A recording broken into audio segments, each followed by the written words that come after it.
জি অসংখ্য ধন্যবাদ।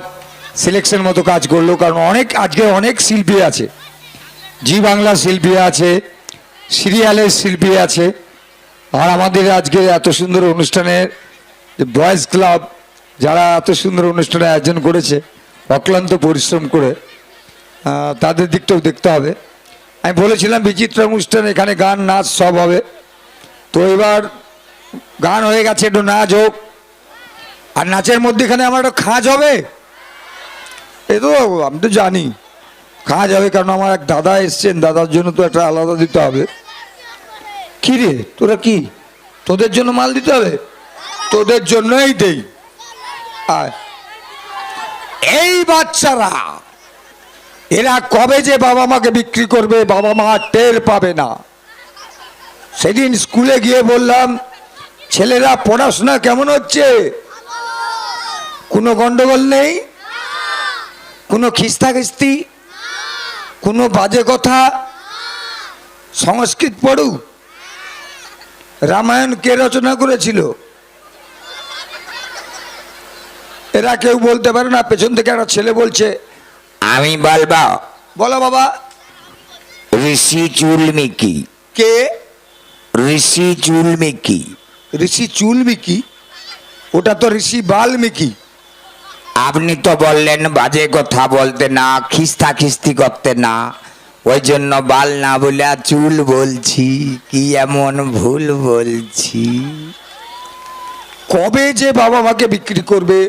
একটা বাচ্চা ছেলে তার বাবাকে প্রশ্ন করছে। ও বাবা, বাবা, কি হয়েছিল? বাবা, পলিটিক্স শব্দের অর্থ কি গো? পলিটিক্স শব্দের অর্থ হচ্ছে রাজনীতি। ও বাবা, রাজনীতি শব্দের অর্থ কি? রাজনীতি শব্দের অর্থ হচ্ছে দেশ, নেতা, জনগণ, প্রশাসন। ও বাবা, ওই লোকগুলার কাজ কি? ও জানোয়ার, তো জেনে লাভ কি? বেশ তো কানি খাউরু, পেটে পা তুলে ঘেঁকারি বের করে দেবো। বাচ্চার বাপ রাত্রিবেলা 12টার সময় মদ খেয়ে এসে বাচ্চার মাকে র্যান্ডাম ফাটাচ্ছে। কবিতা দরজা খুলো। যেই কবিতা বৌদি দরজা খুলেছে, দুমদাম বাক বুম পাক বুম, ফট করে বাচ্চা এসে বলছে, বাবা, সকালে বুঝি বলছিল দেশ, নেতা, জনগণ, প্রশাসন, ওই লোকগুলার কাজ তো বললনি। হারামজাদা, তুই এইটুকু গেড়া বাচ্চা, তুই এসব জেনে কি করবি? তোর পেটে পা তুলা ঘেঁকারি বের করে দেবে একদম। তখন বাচ্চাটা বলছে, বাবা, আমি সব বুঝতে পারছি।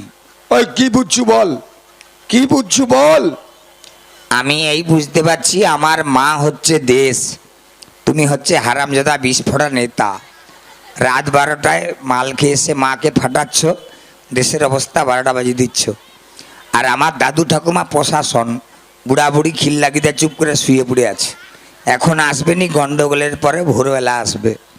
আর আমি জনগণ, হাঁ কেটে তাকিয়ে আছি। কি বলবো, বললেই পেটে পা, জিভ বেরিয়ে যা। কিন্তু একটা স্কুলে দিদিমণি তোদের মতো একটা ছেলেকে বলছে, কি রে, যে কবিতাটা বলতে বলেছিলাম মনে করেছিস? সারা রাত্রি ধরে পড়ছি দিদিমণি। বলতো কবিতাটা বলতো। সুন্দরী হাই হাই সুন্দরী, সুন্দরী হাই হাই। চাপ! এটা কোনো কবিতা? তুই স্কুলে পড়তে আসছিস, শিক্ষা চাস না কি চাস বলতো?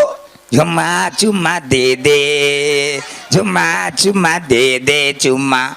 দাঁড়া, এক্ষুনি স্কুলের মাস্টারমশাইকে বলবো, হেড মাস্টারমশাইকে, তো কান ধরে বের করে দেবো এখান দিয়ে। যাচ্ছি আমি মাস্টারমশাই কাছে।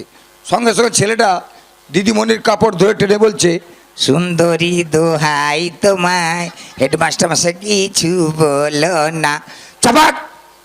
ওই একে ন্যাংটা করো, ন্যাংটা করে বেঞ্চির উপর দাঁড় করো, ন্যাংটা করো। ছেলেকে ন্যাংটা করে বেঞ্চির উপর দাঁড় করেছে। ছেলেটা একবার ডান দিকে তাকালো, বাঁ দিকে তাকালো, তারপর নিচের দিকে তাকালো। তাকানোর পরে গাইছে, बार बार देखो, हजार बार देखो, देखने का चीज है हमारे दिल रुबा। তোরা যে কবে বাবা মাকে বিক্রি করবি কেউ টের পাবে না। মঞ্চে নিয়ে আসছি